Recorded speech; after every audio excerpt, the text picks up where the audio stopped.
places you don't want to be, but we are getting the hostages back on Tuesday, Monday or Tuesday, and that'll be a day of joy. I'm going to try and make a trip over. We're going to try and get over there, and we're working on the timing, the exact timing. We're going to go to Egypt, where we'll have a signing, an additional signing. We've already had a signing representing me, but we're going to have an official signing. And the amazing thing is all of the countries over there, from Qatar to Saudi Arabia to UAE to all of them, I mean, the rich ones, the less than rich ones, they've all come together, something which is amazing, actually. They've all come together for this, and they're really probably the best relationships they've ever had. So it's been really something incredible that nobody thought it was possible to get it done. And very importantly, the hostages are coming back. As you know, they consider them hostages. They talk about them as hostages, but there are approximately 28 dead people, mostly young, mostly men, but and boys. I mean, boys. The one woman talked about her baby. Her baby's 25 years old, but you know, to her it's her baby, and we're bringing them home. We're getting them we're getting everything, and to those parents, the dead young man is just as important, as though this person were alive. It's amazing. I've never seen anything quite like it. I've been very much involved. I've never seen anything quite like it. But it's really peace in the middle. And you remember October 7th was terrible, but also from the Hamas standpoint, they probably lost 70,000 people. That's big retribution. That's big retribution. But at some point, that whole thing has to stop, and we're going to see to it. Gaza is going to be slowly redone. You have tremendous wealth in that part of the world by certain countries, and just a small part of that, what they make will do wonders for Gaza. And I think you're going to see some tremendous countries stepping up and putting up a lot of money and taking care of things. But there's tremendous spirit like I haven't seen. And even the news, I won't call it fake news for this purpose, because they really were very fair today, I must tell you, in all cases. But they covered it very well. They covered it very fairly. Everybody loves it. Everybody. People that were never giving us a fair shake, frankly, they can't even believe it. They're amazed by it. A lot of people are.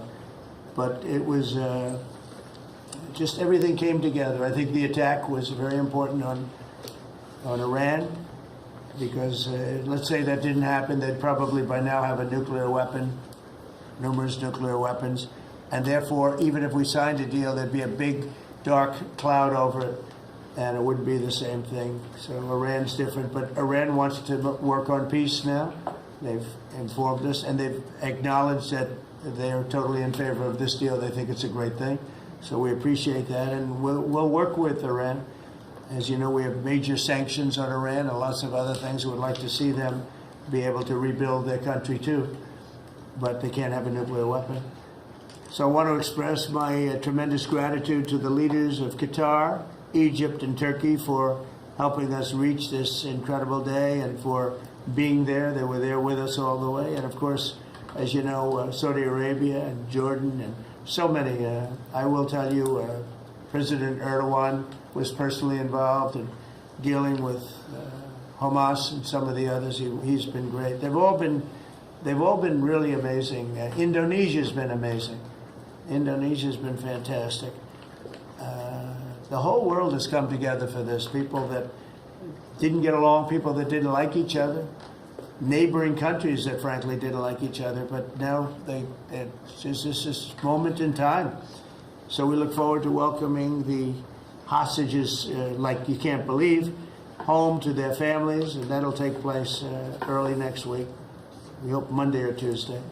And all Americans should be proud of the role that our country has played in bringing this terrible conflict to an end. And I want to thank, some of the people, JD, you were fantastic, and Pete, you were great. Marco was fantastic. Some of you were very much involved. I'm looking around. So indirectly, I think almost everybody in this room was involved. Susie, I want to thank you very much. You were incredible. You've done an incredible job. So, and yes, John, what you've done was invaluable. CIA, John Ratcliffe, and he's done an incredible job. So I want to thank you all, and if I'm missing anybody, I apologize, but you've been amazing. And then you have Steve Witkoff, who worked so hard. And you remember we settled 7, this is number 8, we settled 7 wars, or major conflicts, but wars. And this is number 8. And the one that I thought would be maybe the quickest of all would be Russia-Ukraine, and I think that's going to happen too. But in the meantime, they're losing about 7,000 people a week, and that seems pretty bad. They're losing mostly soldiers, young soldiers. They're getting killed. And while it doesn't affect us in a lot of ways, we've got a big ocean in between, you don't want to see that happen. It was a big mistake. That war should have never happened. It would have never happened if I were president. So we're here this morning for a cabinet meeting as my administration continues to deliver for the American people, despite the radical left lunatics that shut down our government. You have Democrats that they've lost their way. They have no leadership. We don't even know who to deal with over there. At least they know who to deal with. We have no idea who we're dealing with over there. It's like they have no idea what they're doing. Republicans have voted repeatedly to pass a clean, nonpartisan bill to reopen government at the same funding levels. We're not going to do anything only good for health care. We're really, I think, become the party of good health care. And they keep using health care as a cudgel. They want to try and get everyone thinking about health care. We're the ones that are saving health care. In fact, one of the things we're doing is we're going to be reducing the cost of medicines by 100%, 200, 300, 500%, and even more than that, because as you know, we're in the process of favored nations right now. We've exercised a clause because we were subsidizing the entire world. The entire world pays a fraction of what the United States has been paying. And we've already, numerous Pfizer and other companies have already signed. And countries are a bigger problem because they've been getting a subsidized rate. We've been paying for years. This has gone on for 30 years. We've been reducing the rate of drugs for other countries because we've been paying much more than we're supposed to. And they used all sorts of ideas like research and development. I said, what about Germany? What about these other countries? Aren't they paying? No, we have to pay research and development. It was all nonsense, and I couldn't listen to it anymore. So it's a very radical, big, tough shift. Very tough. We got a lot of things going up there. But, you know, and you probably heard me say this in my first term, I think it was my 3rd year, we reduced drugs from the beginning of the year to the end of the year. And I was so proud of it. I actually had a news conference to announce it, and it was 1/8 of 1%. Think of that, which is barely a reduction. But it's the first time in 28 years that there was a reduction in drug prices for the year. So from the beginning to the end, it was 1/8 of 1%. And I was so proud of myself. I did something that nobody else could do. But when I started to think about it, I said, doesn't make sense. And then I'm starting to look at numbers where a pill or a treatment or some pharmaceutical product is selling in Europe for 10% of what we pay for in New York City or in any one of our places, and cities, states. And then I see people leaving for other countries to go buy their pharmaceuticals, where they make journeys to various other countries, including Europe, where they got the best bargains of all. And I put an end to it. It's over. And now we're, in major, I guess, disputes, but we're winning the disputes by a lot. With the countries, a couple of countries said, we won't do this. I said, well, it's unfair that we're paying 10%, and, you're paying just a fraction of what we're paying for the same product made in the same plant. And they said, well, we're not going to do it. I said, that's okay. You don't have to do it. But I'm going to put a tariff of 9% or 7% or whatever the amount of money is, and I'm going to put a tariff on your country for the amount of money that you're taking advantage of us. Well, no, you can't. I said, yeah, I can do that. I'm going to do that. And they would immediately agree. And it'd make the tariff substantially more than the number we're talking about. And they would immediately agree. So we have the consent, I think, Bobby, of every country, essentially. They know that if they don't do it, we're going to put a tariff on for double the price, and then they're going to do it. So we never had that before. You never had anybody in here that knew what the hell they were doing, I'll be honest. It really it makes me angry. Because for years and years, and this started many years ago, and basically we subsidize the world. So this is going to have a huge positive impact on Medicare, Medicaid, even Social Security. But anything where there's pharmaceuticals, drugs involved, it's a tremendous impact. So we're going to get drug reductions of 100%. I told you 1/8 of 1% that I was proud of myself. Now you're going to get 100%, 150%, 200, 300, 400, 500%. You're going to get the biggest drug reductions that you've ever seen.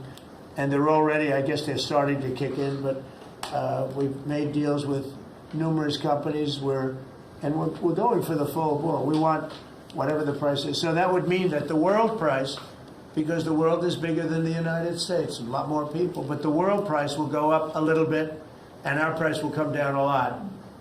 So if a pill sells for $10 in London and $100 here, the pill will go to $20 in London and $20 for us. It's pretty simple. And that is a number that nobody can even fathom. It's a little like tariffs. Nobody knew how big they were. Nobody knew until they started seeing the trillions of dollars that have come in. I don't know why they didn't understand it. It's something they should have understood. We were taken advantage of for years with tariffs, and now I don't want to say we're taking advantage, but we've become a very strong country because of the money that's coming in. Republicans have voted repeatedly to pass a clean, nonpartisan bill to reopen our government, and remember, at the same funding levels both parties have supported in the past. So the radical Democrats have chosen to put the economy of our country. We have the best economy we've ever had. We had the best economy in my first term, but we have an economy that's blowing it away, and we have the Democrats that are trying to obstruct. They don't want to have a good economy. I don't think they want to have a good country. That's why they try and stop our law enforcement from doing what we did in Washington, D.C. Washington, D.C., we have a great, safe, beautiful capital right now. Beautiful. It's so safe. You can walk down the street, numerous people standing before you, and you're not going to get mugged anymore. We have a safe capital, one of the safest. We took it from one of the most unsafe places to one of the most safe places in the country. And we're in the process of doing even more. Our capital again. We were embarrassed by our capital. A lot of people being killed. They'd come from Iowa, Indiana, Florida. They'd come up and they end up getting shot. They're not getting shot. We moved out 1,700 people approximately, right? Approximately 1,700 hardened criminals, career criminals. They moved them out. So Chuck Schumer and Hakeem Jeffries and the congressional Democrats are holding the entire federal government hostage. I will tell you, a lot of Democrats want to get this thing open too. They do. They're calling us, and they just want to get it open. And all we're doing is saying, just play the same thing until we get it straight.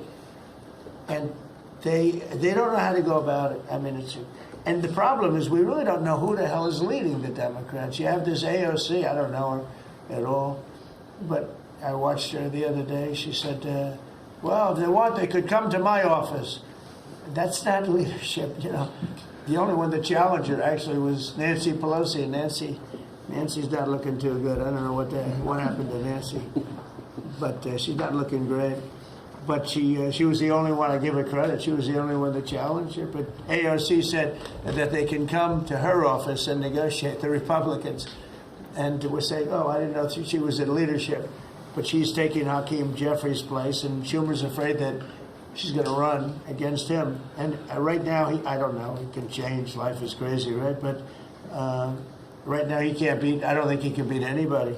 So he'll lose in a primary. I would say he'll retire before he before he loses in a primary. So I think Schumer's going to retire because he can't beat anybody. His polls are so bad. Meanwhile, the Democrat shutdown is causing pain and suffering for hardworking Americans, including our military, our air traffic controllers, and mothers, people with young children, people that have to live not the greatest of lives.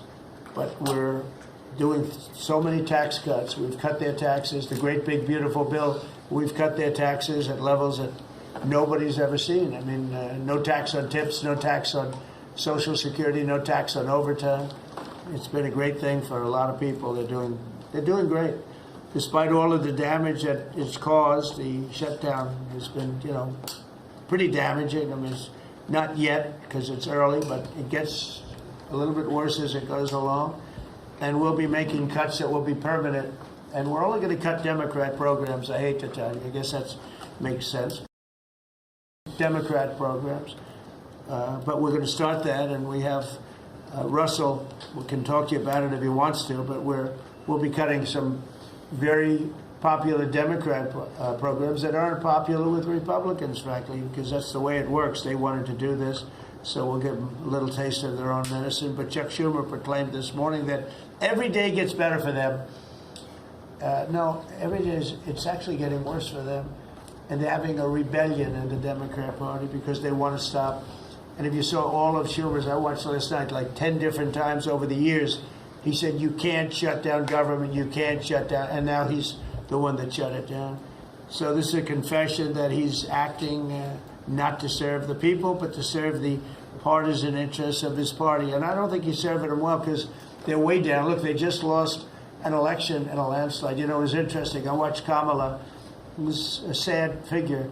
I watched her the other day saying the election was very close. I said, no, the election was a landslide. We won the popular vote by millions. We won the Electoral College by, I think, 312 or 315 to 220 something. But there's another one that we won that's why when you see the maps are completely red. It's counties. The counties, we won at 2,505 to 525. So 2,500 to 525. That's called one of the greatest, biggest landslides in history. And that's one that people are using now as a primary. But literally, when you see it colored in, the entire country is red representing Republicans. So, they go around, they just lie. They just lie.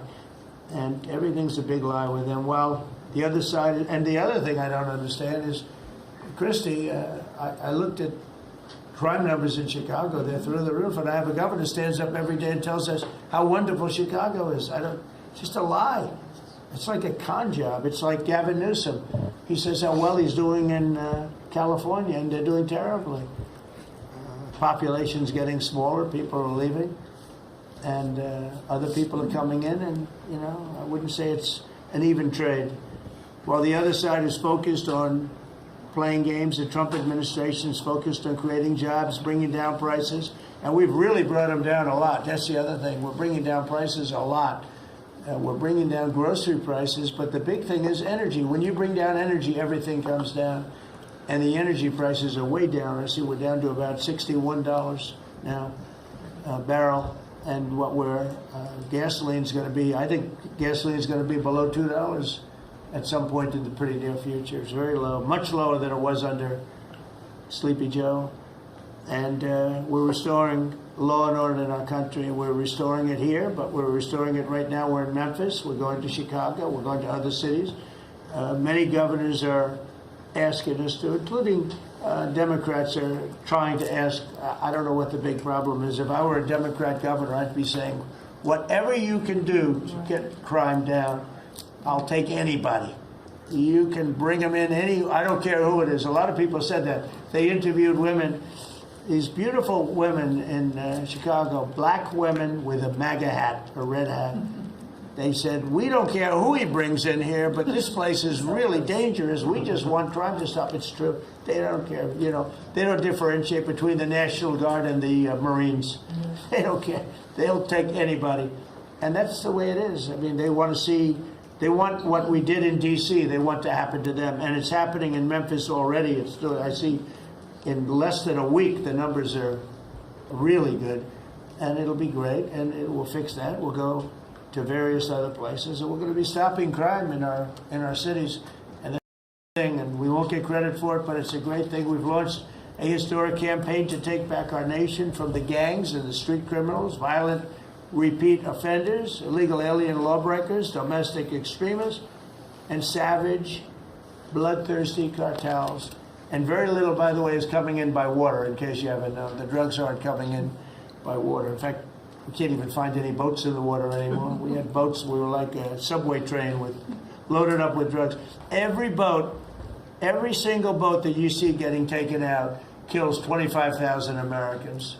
Think of that, because it's pretty tough stuff, but it kills 25,000 Americans. So when you hear that, it's no longer tough. But here in Washington, we've deployed federal law enforcement and National Guard to restore public safety, and we're working to replicate that in numerous places all over the country. And we have a very powerful military. We have a very powerful National Guard. I want to thank the governor of Texas, who has been, as usual, great. Governor Abbott, he gave us 400 troops without even a question. Likewise, doing what has to be done, because they know we have to confront crime. We're directly confronting the sinister threat of left-wing domestic terrorism and violence, including the terrorist group Antifa. You saw we had a news conference. Antifa's out of control in Portland and other places, but mostly Portland in the case of Antifa. And we had people that were really badly affected by them. It was terrible. So one of those things, but we're knocking the hell out of them. And we're looking for the people that are funding them, and those people are going to be just as guilty as the people that smack people over the head with a baseball bat. And I'd like now to ask Attorney General Bondi and Secretary Noem to discuss this a little bit and tell where we are. And then we'll go around the room. We'll go quickly. We're going to go quickly if we can, because we have a lot of things to do, including I won't be spending that much time here because I'll be leaving fairly soon for Middle East. And I'm very honored to be involved with that, I'll tell you. It's a great thing for our country. People are so happy about it. I've never experienced anything quite like it. I've never seen so praise for being able to do something. No, it's something that nobody thought was possible, and we're going to end up having peace in the Middle East. Who would have thought? So, Pam, could you start, and then Kristi, please. Sure, President Trump, and despite the Democrat shutdown of our government, our law enforcement officers are out there working without paychecks, round the clock, to keep and make America safe. Secretary Hegseth and I were recently in Memphis. We had 1,100 law enforcement officers in one room with us. The Memphis PD, they were the happiest to see us, don't you think, Secretary Hegseth, of anyone. We had ATF, DEA, FBI, U.S. Marshals. I'm not sure if our park police were there. We had Treasury, Secretary Vought, and of course we had Secretary Noem's Homeland Security, all working together with the Guard. They were so happy to have us there. We've been making arrests left and right. So far, we made 562 arrests and seized 144 illegal guns just in the short time we've been in Memphis. And many of these people are career criminals. And when you take them out of a place, your crime rate just goes down. These people commit crimes every single day. They're sick. And we're taking them out. In some cases, we're bringing them back to their countries where Biden allowed, with the stupid open borders that we had in our country, to come in. But they're being brought back to other places, or they're being put in jail, but they're career criminals. President Trump, last night alone, we made 91 arrests, 19 firearms off the streets, and one was a warrant for a homicide, and 4 sex offenders who had active warrants. One was a sex offender on a child. Everything we did in Memphis was worth it, in my opinion, for that one arrest.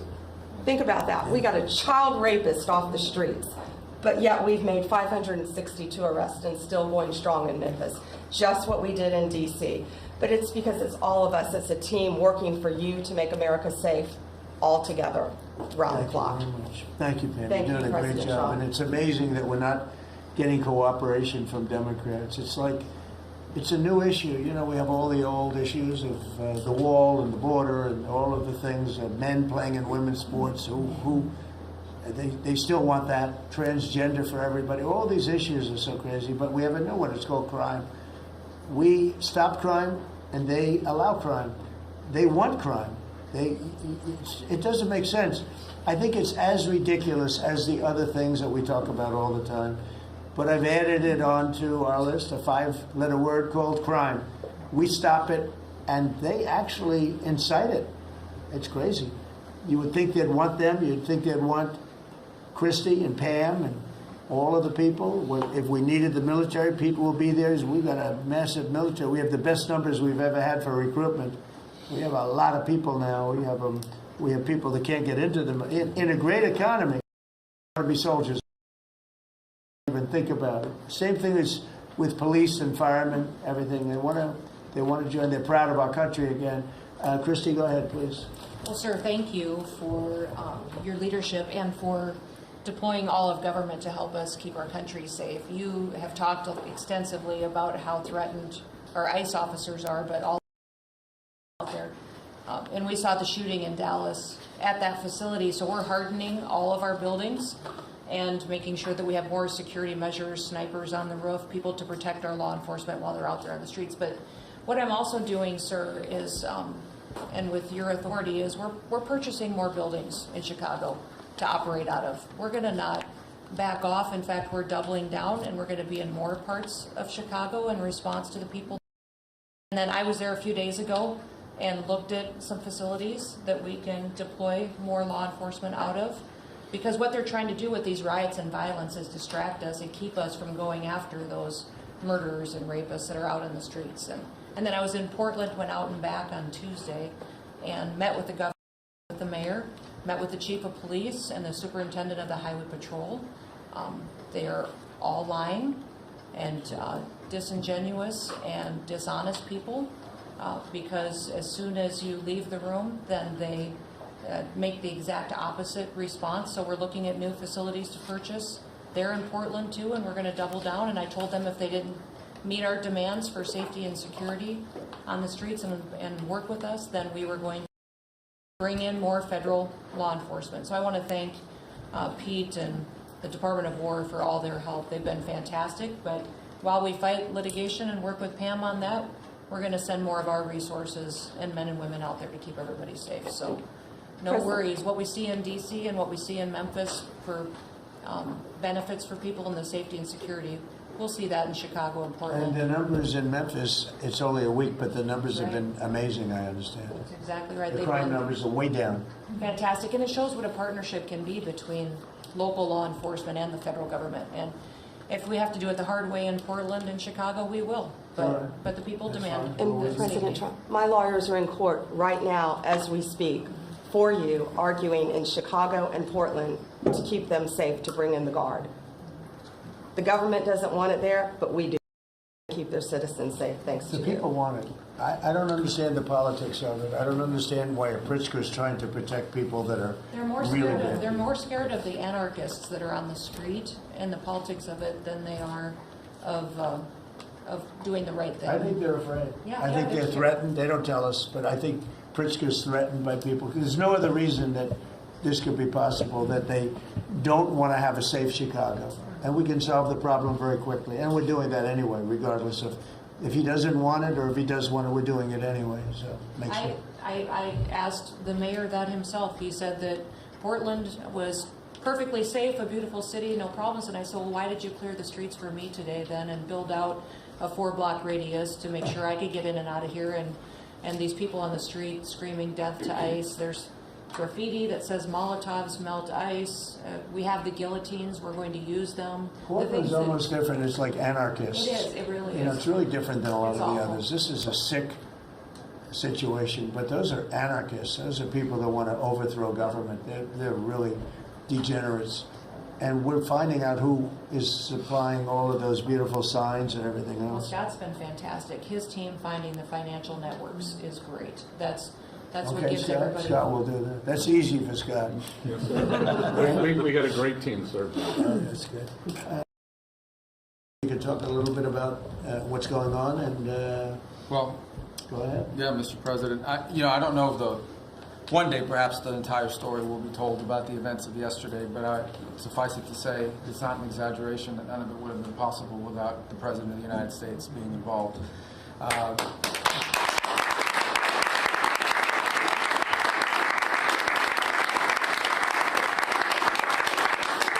It really began with your trip to the Middle East, where these relationships were forged with partners in the region, personal relationships, close relationships that created the foundation where all of this was possible. Where I think this really took a turn. Remember, a month ago, no one thought this was possible. Where it really took a turn about a month ago, less than a couple weeks ago, is when we were at the United Nations, and you convened a historic meeting, not simply of Arab countries, but of Muslim-majority countries from around the world, including Indonesia was there, Pakistan was there, and created this coalition behind this plan. Then on that following Monday, you met with the Prime Minister of Israel here, and that plan was presented. And then, of course, our great negotiating team followed up on it. In the interim, again, perhaps the stories will be told, perhaps they will never be told. The President had some extraordinary phone calls and meetings that required a high degree of intensity and commitment, and made this happen. And I think what's important to understand is that yesterday what happened was really a human story. There's a geopolitical aspect to it, there's no doubt about it. It creates the conditions for Gaza to one day be a normal place again, and people to have life, and Israelis to be safe. But yesterday was a human story. And because of the work you put in, and honestly, not only is there no other leader in the world that could have put this together, Mr. President, but frankly, I don't know of any American president in the modern era that could have made this possible. Because of the actions you have taken unrelated to this, and because of who you are and what you've done and how you're viewed. And this weekend, because of that, at some point very soon, we are going to see 20 living human beings emerge from the darkness into the light for the first time in 2 years. And that is because not only were you used the credibility and the power and the prestige of this office and the relationships you created, and you committed yourself to making it happen. And I think it will go down as a historic moment in the history of our country, and something our country should be very proud of, that we have a president that's committed to not just peace, but to the human aspect of reuniting these families. My last point on this is just a couple of days ago, Secretary Lutnick hosted us all, many of us, at the Kennedy Center. And we have these families, we've interacted with them for so many years, for 2 years now. And the stories are heartbreaking, both whose families are alive and those who are deceased as well, who want their relatives back so that they can complete the process of grieving. And we had all hoped that perhaps that was the day that we would have an announcement for them on the anniversary of the 7th. But I know you were able to speak to some of those families last night. And I just hope the whole nation understands how incredibly proud they should be of their president and of their country for the role that they've played. And I don't want to let this moment pass, Mr. President, without also noting the incredible work of Steve Witkoff and Jared Kushner. Yeah. They're an incredible team working together, facing some substantial impediments there this weekend in doing it. Let me just leave it at that.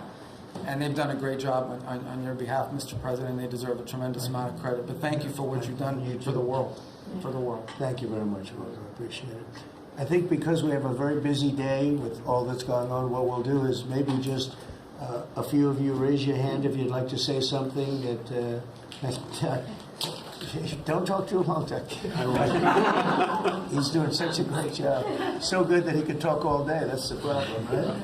But, and what we'll do is just take a few hands, and then we'll go back to getting peace done, okay? We'll go a few questions from the press. Go ahead, please. President Trump, I just want to double down on what Marco was sharing.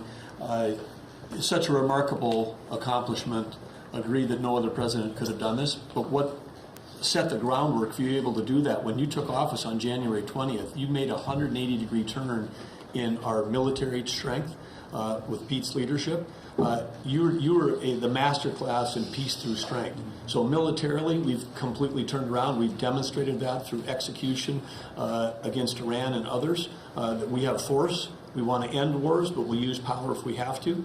And then secondarily, peace through strength is also the prosperity, having the strongest economy and being willing to wield the power of a tariff in addition to the military power to reorder the globe. Those two things that you're standing on, both economic power and military power, allowed these negotiations to go forward.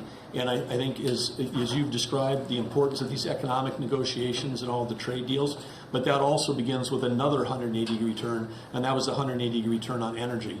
You have used energy diplomacy to bring prosperity to the American people, and you've used it to bring peace abroad. The combination of those three things have been remarkable, and now we're seeing the remarkable result.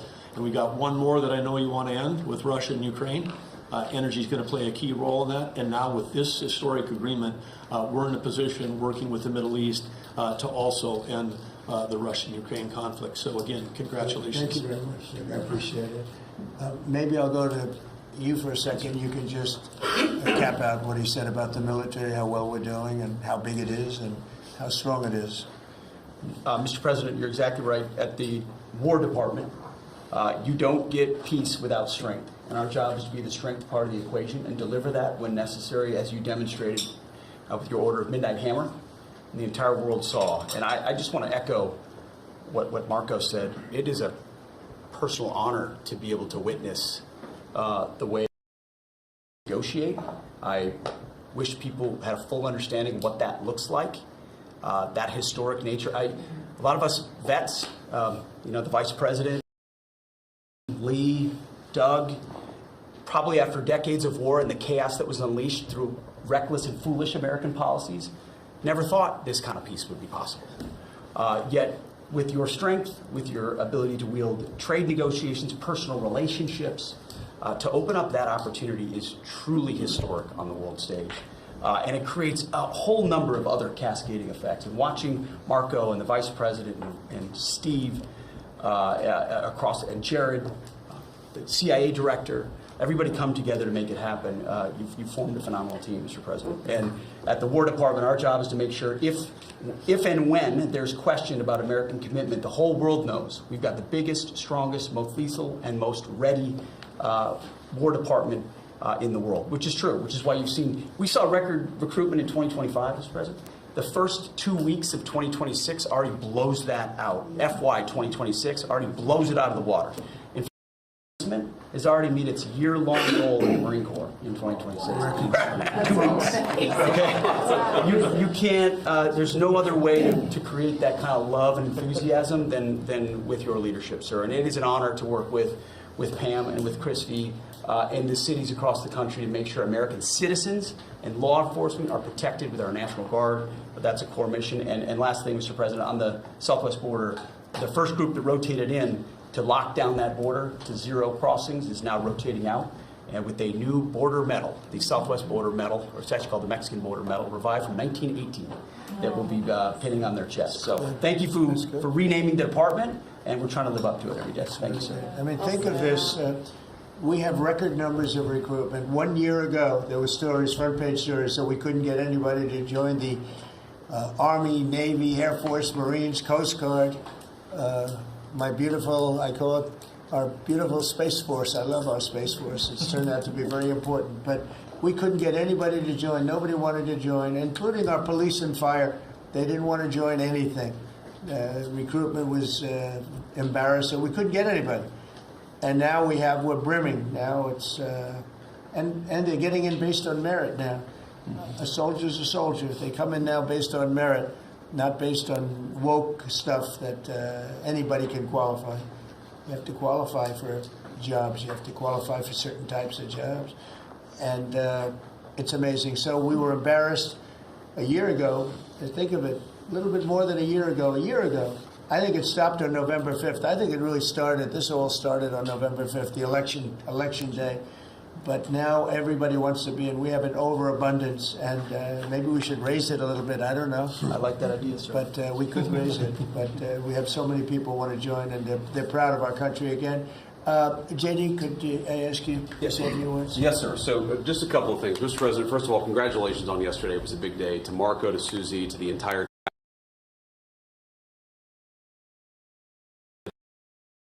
life experiences that he brought to the table.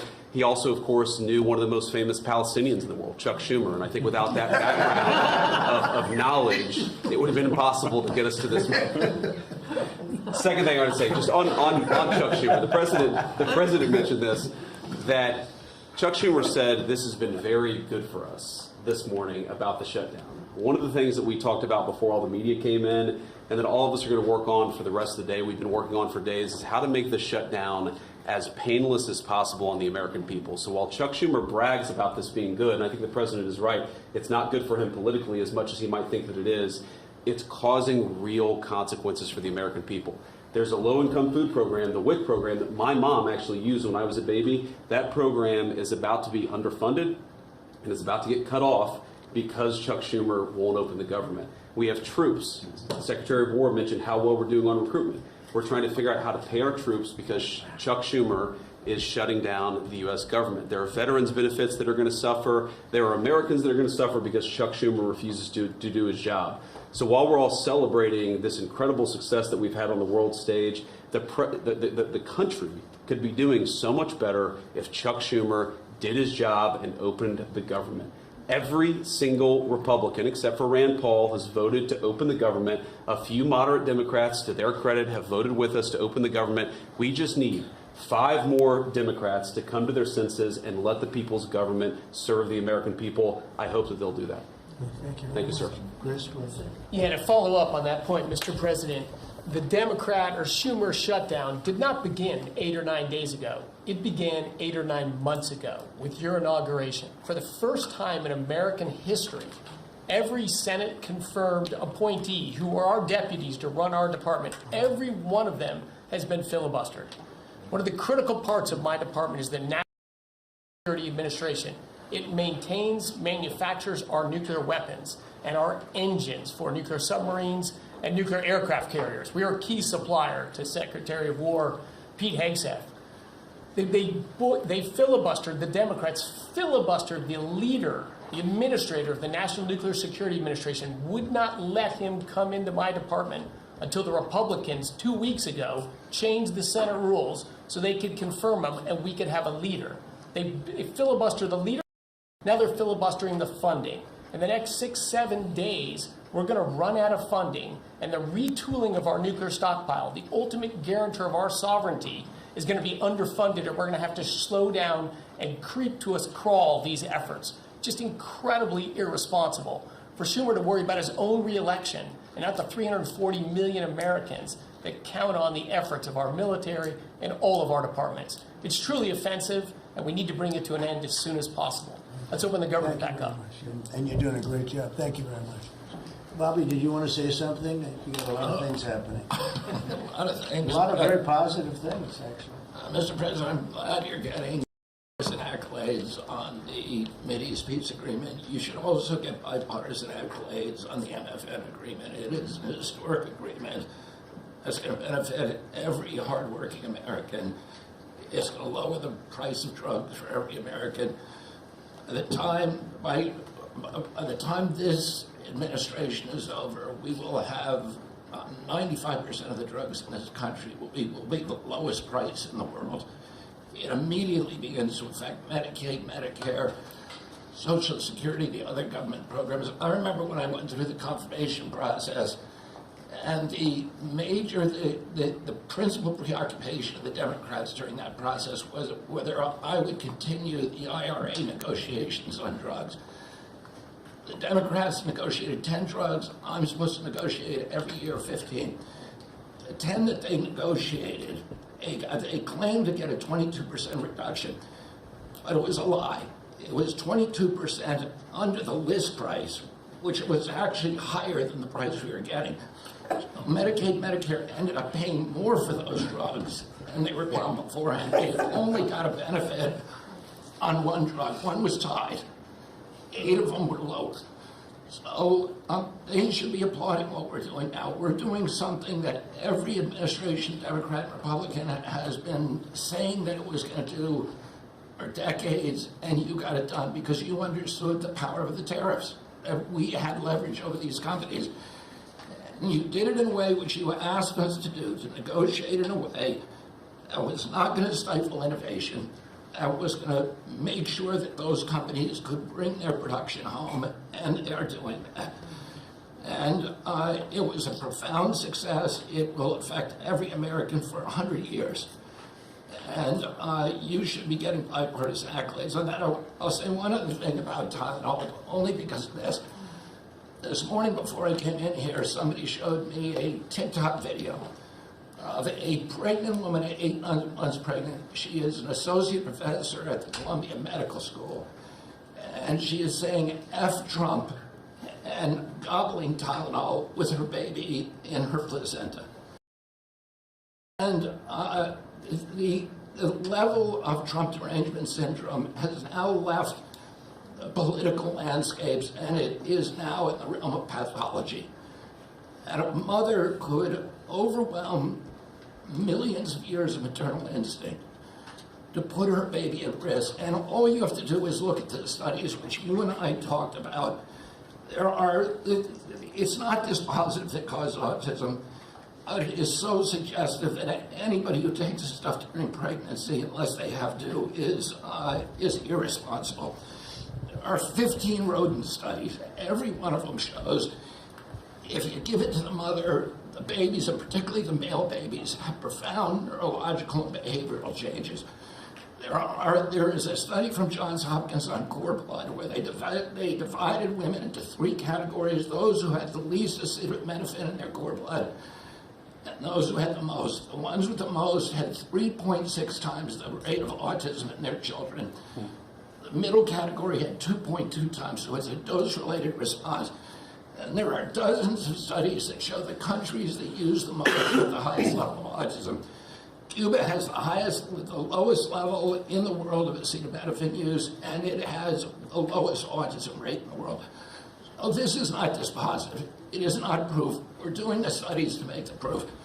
But in the meantime, the precautionary principle should apply. And any mother who is taking this stuff during pregnancy just to get back at Donald Trump is doing something that is pathological.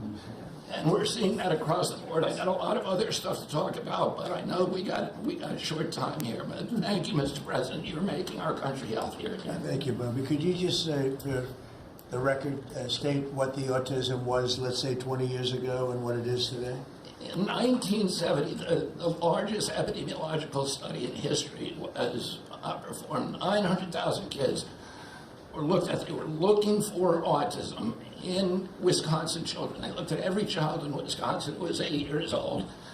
They found an autism rate of 0.7 per 10,000. So almost close to 1 in 20,000, less than 1 in 10,000. Today, the autism rates are nationally 1 in 31, but it's actually much worse than that because California, which has the best collection system, reports an autism rate of 1 in every 19 children, 1 in every 12.5 boys. There is nothing more important, and I'm grateful to you, Mr. President, because you know the flack that you take for talking about this issue. You've shown courage and you've shown leadership, and I can't thank you enough for letting me do this work. Thank you. So think of that, 1 in 20,000, and now it's 1 in 12 for boys, 1 in 18, 19 for girls.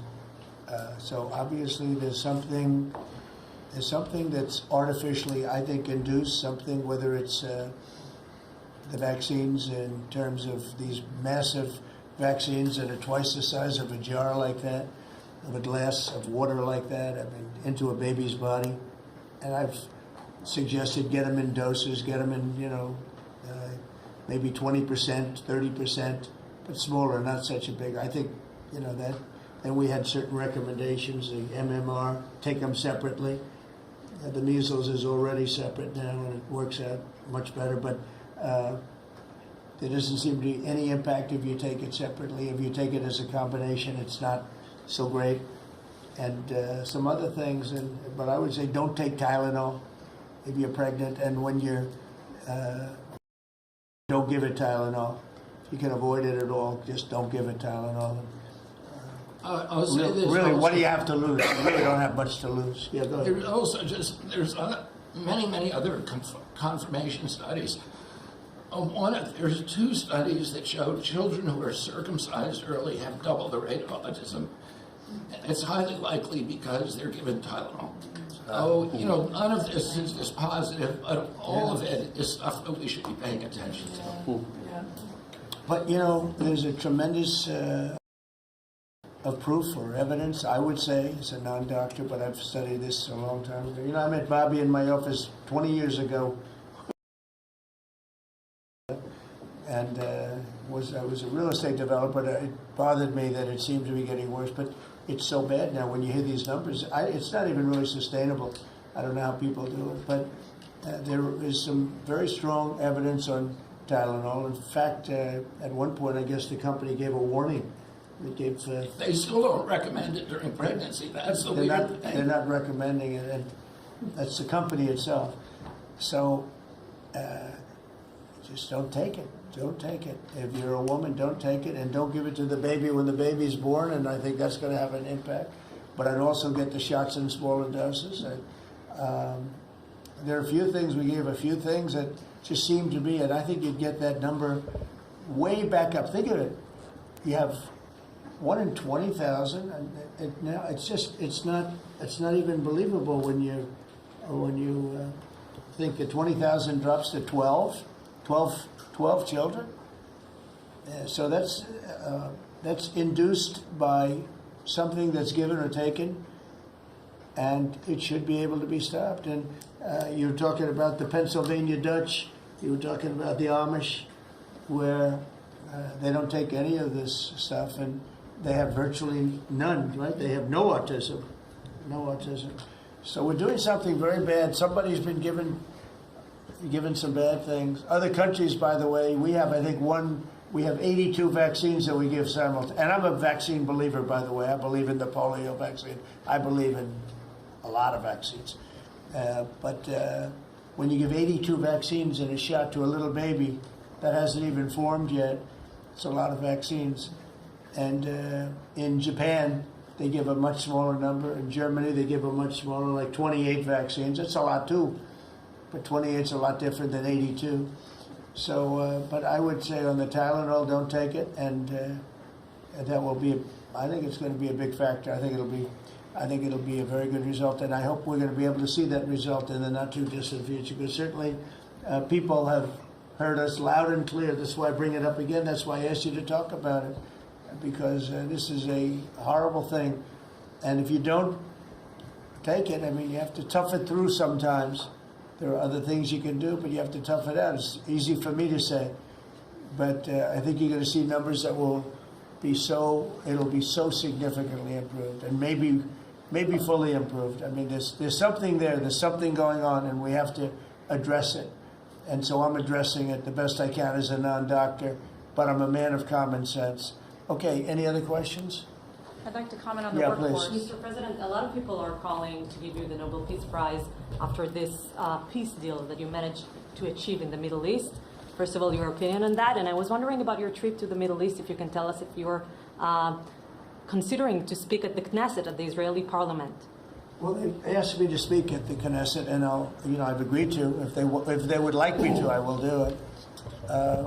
It's the first time a president has ever done that, so that makes it very interesting, right? Yeah. But yeah, so I will do it if they want me to. They have asked me to do that. Thank you. Families of hostages are out in the streets in Israel dancing and crying tears They're of all joy. dancing in the streets right now. They're dancing in the streets. They're so happy. Everybody's happy. They're dancing in the streets of Arab countries, Muslim countries. I've never seen anything like it. Everybody is happy. It's been really amazing. Thank you. President Trump, on the international peacekeeping force that's going to be deployed to Gaza soon, do you expect that Pakistan, Turkey, other countries to contribute forces? Has that become firmed up?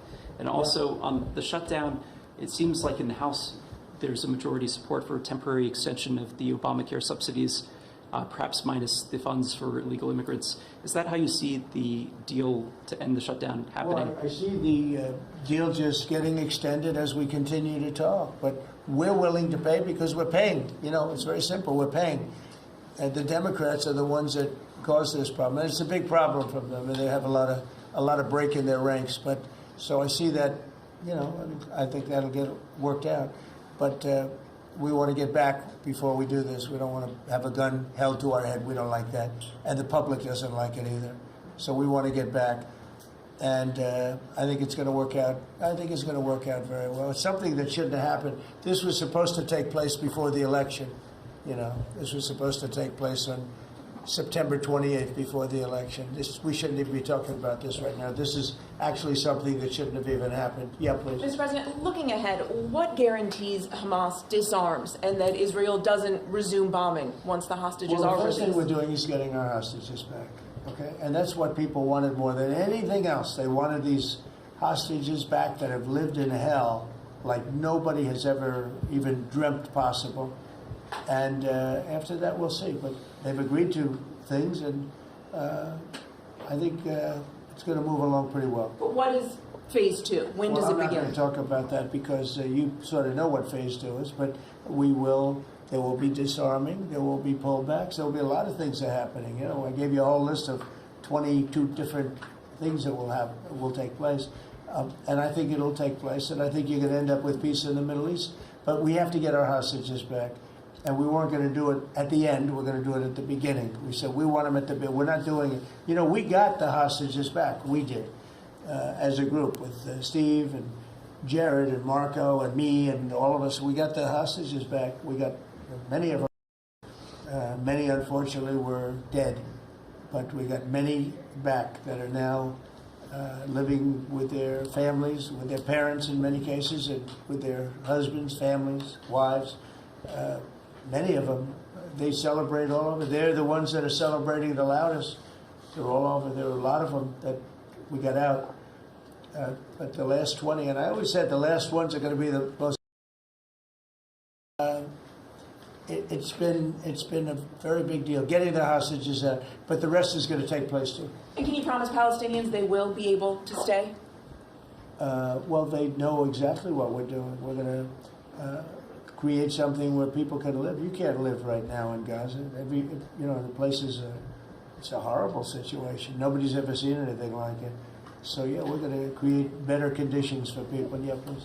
Mr. President, excuse me, what kind of security guarantees is the United States going to make for Gaza? Well, we're going to work with very wealthy countries that love people, frankly. I know them very well. They love people, but they love Arab people, and they love Muslims, and they love, I think right now they love everybody, and they're immensely wealthy, and they're going to be involved in putting up money, and for them it's a small amount of money. For somebody else it's a large amount of money, but you know, these are the wealthiest countries in the world, and they'll be very much involved in making it as good as possible. And what's your take now on a two-state solution, sir? Just to follow up on that. What is your view now on a two-state solution for the? I don't have a view. I'm going to go with what they agree to. Mr. President, given that there are some tough provisions for Israel in this agreement, are you at all concerned that Bibi Netanyahu may not continue in his post? He may be deposed. That Bibi may go a little bit out of whack. That he may no longer be prime minister when this is over. Look, that's politics. It could be. I don't know. I think he's very popular right now. He's much more popular today than he was 5 days ago. Right now, maybe people shouldn't run against him. 5 days ago, it might not have been a bad idea. No, Bibi's this has been a very good thing. I don't think he did it for that reason, okay? But I think just looking as an analyst would look at this, I think Bibi should be very popular right now. Yeah, please. What will happen if Hamas says that it cannot locate or was not able to find all of the deceased hostages' bodies within the time Well, we'll frame? have to see. I think that's going to be, it's largely been answered. We know where most of them are. Actually, the bodies are a bigger problem because some of the bodies are going to be a little bit hard to find. It's a terrible thing to discuss even, but you understand, we're all people. We're grown-ups. We understand life. Nobody can understand this stuff because this could have taken place. But we have the hostages for the most part, and so I don't think it's going to be overly big. The situation with the bodies, they say 28. Some are going to be a little bit hard to find, but we're going to do the best we can. Yeah, please. If they don't find them within the time frame. Please. Thank you, sir. Regarding Jared Kushner's role in the negotiations, can you explain a little bit about why he came on at the last minute? And then in regards to the WIC program that the Vice President mentioned, do you know when the funding that you promised through the tariff revenue will actually go through to communities? Because there's reports that WIC providers are actually starting to close down today. Well, okay, let me just answer the Jared. So Jared's a very smart guy. He did the Abraham Accords. Abraham, which I love the way that sounds, but he did the Abraham Accords. It was a great thing. 4 big countries joined. If I were president, if the election would have been a correct election, which it wasn't, you'd have every country in there. Maybe even Iran would have been in there, frankly. But you'd have every country in. Now, by the way, that's going to be filled up rather quickly. People want to join the Abraham Accords. And I put Jared there because he's a very smart person, and he knows the region, knows the people. And the combination of him and Steve Witkoff and Marco and Cooper, who is, as I hear, has been fantastic, and others that were involved. JD was very much involved. I mean, we had a very smart group of people working. We had a lot of different players, different countries, and very diverse countries, very different from each other. They had certain things in common, but they had a lot of things, mostly things that were not at all common to their countries. So we had a very smart group of people. These are high IQ people. Okay, I talk about how many low IQ people we have in our government. We got some real low ones, but some shocking. But these are very high IQ people, and that's what we want. I like high IQ people. Yeah. Mr. President, thank you. Can I ask you about the China? You're meeting with President Xi. The Chinese have now set to put in new export controls on rare earth minerals, and they've stopped buying soybeans from the U.S. What do you hope to get out of that meeting now with President Xi? Well, we'll see. I mean, I just heard this a little while ago before we came in, so I haven't been briefed on it.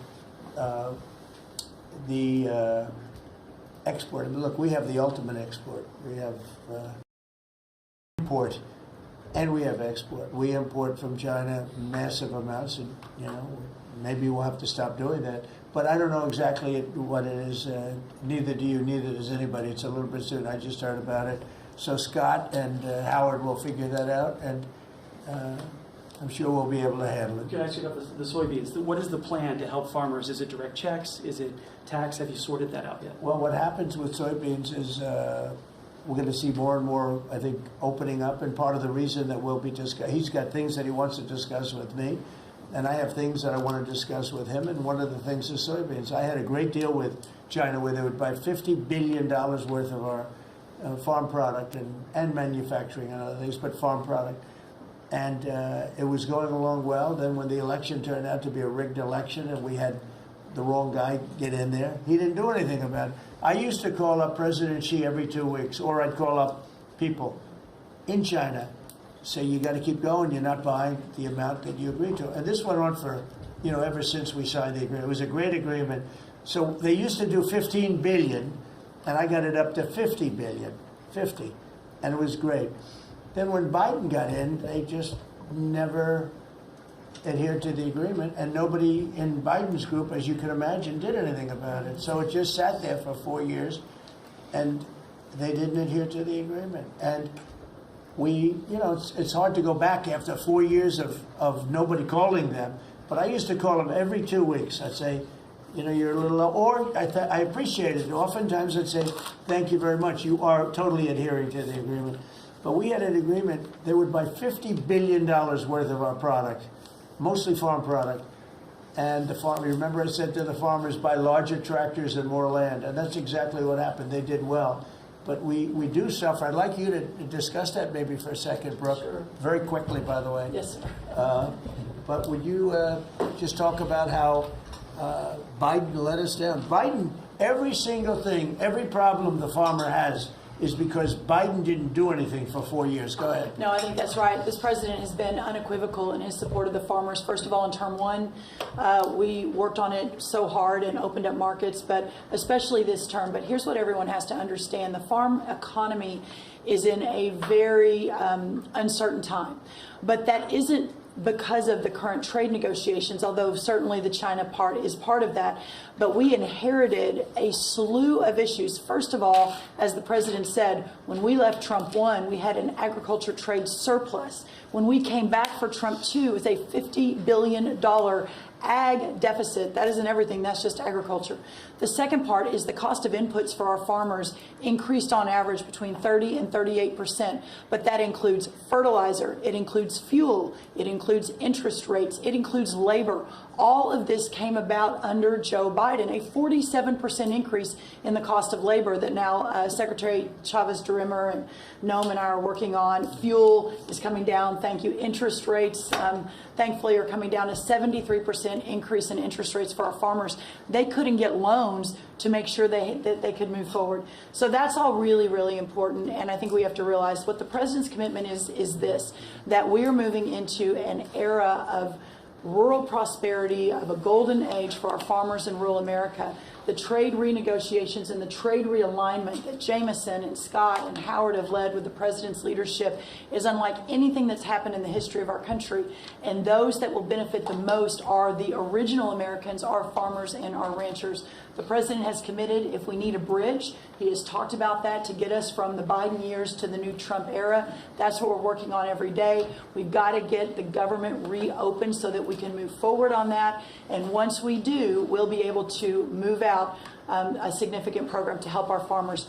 Long term, we have to change this hamster wheel of government. We've got to ensure that the farmers have the market to sell, and it's a national security issue and onshoring a lot of the food as well. Okay, So, sir, thank you. Thank you, everybody. I think that's enough. Thank you, Thank you, Thank you, guys. The country is doing very well. Thank you very much, everybody. Thank you, guys. Thank you. Thank you. Let's go, guys. Thanks, guys. Let's go. Head out, guys. Thank you. Thank you. Right this way. Thanks, guys. Grab the camera. We can come back. You head out. Of course. Check them out.